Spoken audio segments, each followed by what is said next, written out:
ఈరోజు మనం ఆప్టిక్స్ దృశ్యశాస్త్రంలో ఏకవర్ణ విపదనాల్లో గోళీయ విపదనం గురించి తెలుసుకుందాం.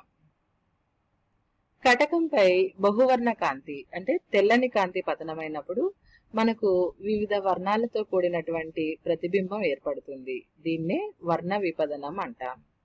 అదే కటకంపై ఏకవర్ణ కాంతి పతనమైనప్పుడు అంటే సింగిల్ వేవ్ లెంత్ లైట్ పతనమైనప్పుడు కూడా ప్రతిబింబంలో మనం కొన్ని దోషాలను గమనిస్తాం. ఈ దోషాలనే ఏకవర్ణ విపదనాలు అంటారు.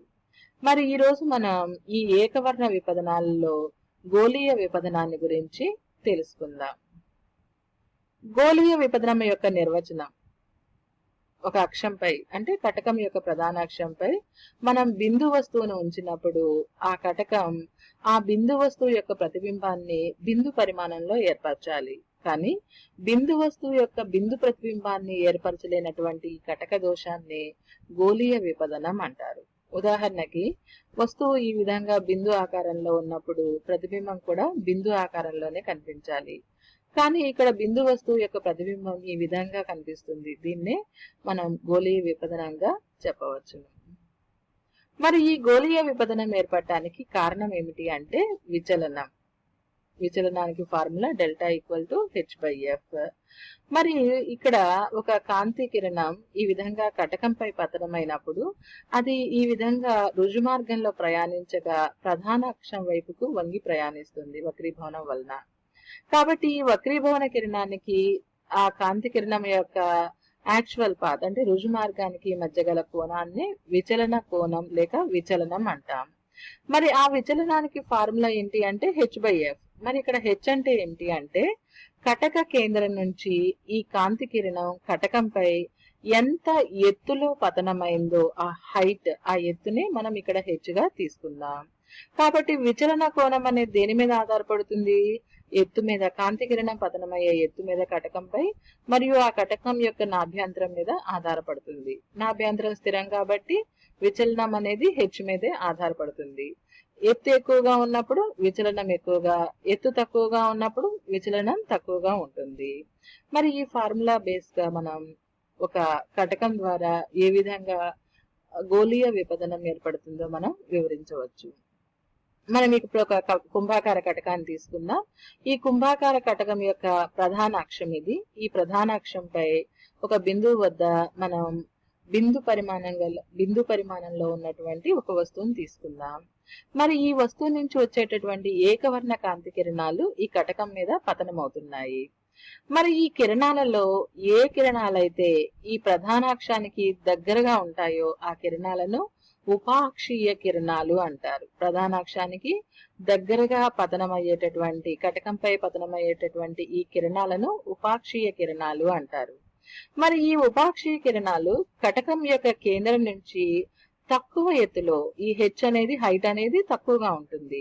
తక్కువ ఎత్తులో పతనమైనందువల్ల ఇవి హైట్ తక్కువగా ఉన్నప్పుడు విచలన కోణం కూడా తక్కువగా ఉంటుంది.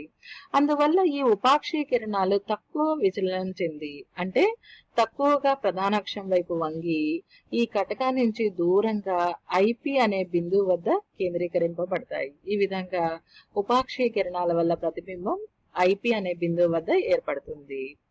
ఇక ఈ కటకం అంచుల వద్ద ఎడ్జెస్, ఈ విధంగా మార్జిన్స్ వద్ద ఎడ్జెస్ వద్ద పతనమయ్యేటటువంటి ఈ కిరణాలనే ఉపాంత కిరణాలు అంటారు. మరి ఈ ఉపాంత కిరణాలు కటకంపై ఎక్కడ పతనమవుతున్నాయి అంటే కటకం యొక్క కేంద్రం నుంచి ఎక్కువ ఎత్తులో పతనమవుతున్నాయి. మరి ఎత్తు ఎక్కువగా ఉన్నప్పుడు విచలనం కూడా ఎలా ఉండాలి? ఎక్కువగా ఉండాలి ఈ ఫార్ములా నుంచి. కాబట్టి ఉపాంత కిరణాలు కటకంపై ఎక్కువ ఎత్తులో పతనమవునందువల్ల అవి ఎక్కువ విచలనం చెంది అంటే ఎక్కువగా ప్రధానాక్షం వైపు ఎక్కువ వంగి ఈ విధంగా కటకానికి దగ్గరగా IM అనే బిందువు వద్ద కేంద్రీకరింపబడి ఈ ఉపాంత కిరణాల వల్ల ప్రతిబింబం అనేది IM అనే బిందువు వద్ద ఏర్పడుతుంది. ఈ విధంగా బిందు వస్తువు యొక్క ప్రతిబింబం ఒక బిందువులాగా ఏర్పడటం లేదు. ఈ దోషాన్నే గోళీయ విపదనంగా మనం నిర్వచిస్తాము. ఒకవేళ మనం ఇప్పుడు వస్తువు కనుక ఇన్ఫినిటీ దగ్గర అంటే అనంతంలో ఉన్నప్పుడు మనకు ఈ కటకంపై ఏర్పడేటటువంటి పతనమయ్యేటటువంటి ఈ ఉపాంత కిరణాల వల్ల మనకు ప్రతిబింబం అనేది ఎఫ్ఎం అనే బిందువు వద్ద, అంటే ఆ కటకం యొక్క నాభి వద్ద, అదే విధంగా ఉపాక్షీయ కిరణాల వల్ల ఏర్పడేటటువంటి ప్రతిబింబం ఈ ఎఫ్పి అనే బిందువు వద్ద మనకు ఏర్పడతాయి.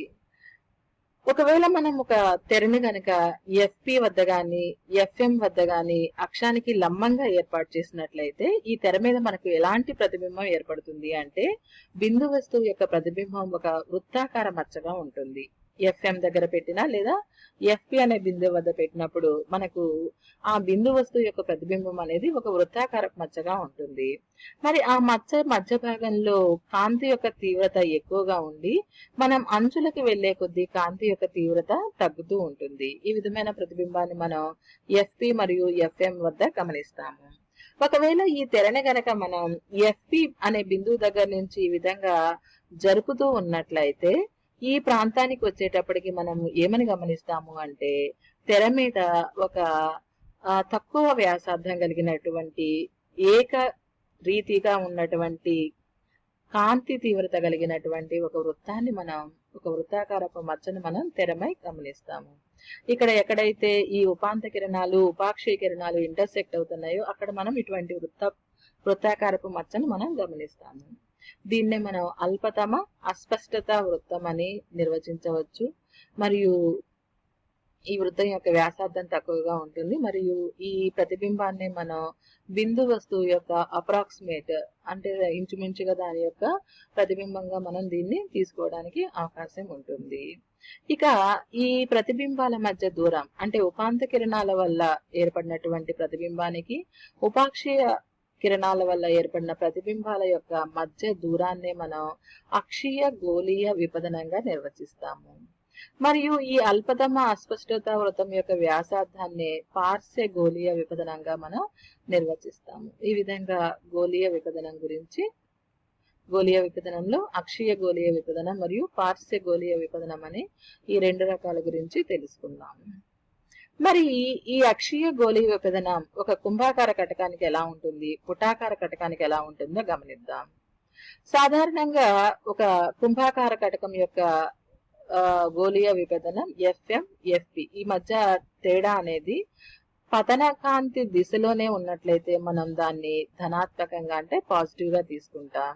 అదే ఒక పుటాకార కటకం తీసుకున్నప్పుడు ఎఫ్ఎం ఎఫ్పిల మధ్య దూరం అనేది పతన కాంతి దిశకు వ్యతిరేకంగా ఉంది. కాబట్టి పుటాకార కటకానికి ఈ అక్షీయ గోళీయ విభజనం అనేది మనం రుణాత్మకంగా అంటే నెగిటివ్ గా తీసుకుంటాం. అంటే కుంభాకార కటకానికి పాజిటివ్ గా ఉంటే అదే పుటాకార కటకానికి ఈ అక్షీయ గోళీయ విభజనం అనేది రుణాత్మకంగా అంటే నెగిటివ్ గా మనం తీసుకుంటాం.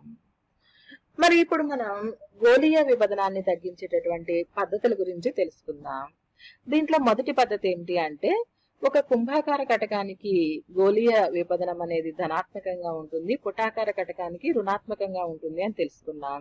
సో ఒక ప్లస్ ని ఒక మైనస్ తో కలిపినప్పుడు 0 వచ్చే విధంగా, అంటే గోళీయ విభజనం 0 చేయాలి అంటే మనం ఒక కుంభాకార కటకాన్ని సరి అయినటువంటి దాని కాంబినేషన్ గా ఉండేటటువంటి ఒక పుటాకార కటకంతో జతపరచడం వలన ఏర్పడేటటువంటి ఈ కటక సంయోగం, అంటే దీన్ని కలపటం ద్వారా మనం ఒక కటక సంయోగాన్ని ఉపయోగించి మనం గోళీయ విభజనాన్ని తగ్గించవచ్చు. ఇది మొదటి పద్ధతి.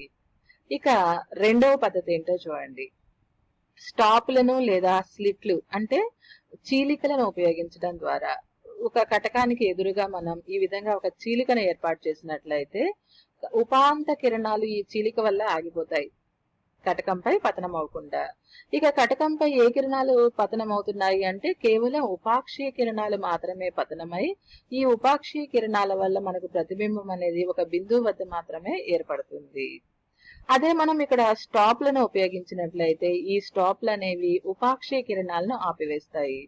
కాబట్టి బిందు వస్తువు నుంచి వచ్చే ఉపాంత కిరణాలు మాత్రమే కటకం మీద పతనమయ్యి అవి వక్రీభవనం చెందిన తర్వాత ఈ విధంగా ఐఎం అనే బిందువు వద్ద మనకు ప్రతిబింబాన్ని ఏర్పరుస్తాయి.